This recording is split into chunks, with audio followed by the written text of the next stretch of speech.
আচমকা ঠান্ডা কমে যাওয়ায় সমস্যায় পড়েছেন নলেন গুড়ের ব্যবসায়ীরা।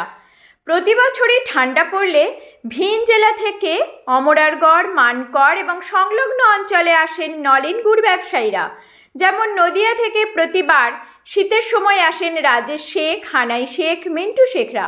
এবারও এসেছেন, কিন্তু তাদের আক্ষেপ যথাযথ ঠান্ডা না থাকার জন্য কমেছে গুড়ের বিক্রি। মানকড় মারো রাস্তায় অস্থায়ী ছাউনি করে নলেন গুড় বিক্রি করছেন বছর 30-এর রাজেশ শেখ। তিনি জানান, আবহাওয়ায় গরমের ভাব থাকায় বিক্রি কম।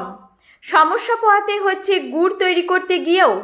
গরমের জন্য অনেক সময় নষ্ট হচ্ছে রস, গাছ থেকে রস কমে যাচ্ছে, যেটুকু রস পাওয়া যাচ্ছে তাতে ঘোলা ভাব থাকছে।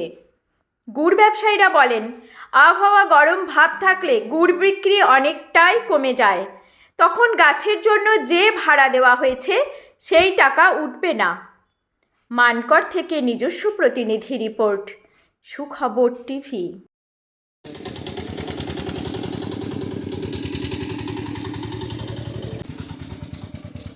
1 কিলো 300 হবে, গুড় 100 টাকা। আর পাটালি? পাটালি 120 টাকা, দাম একই।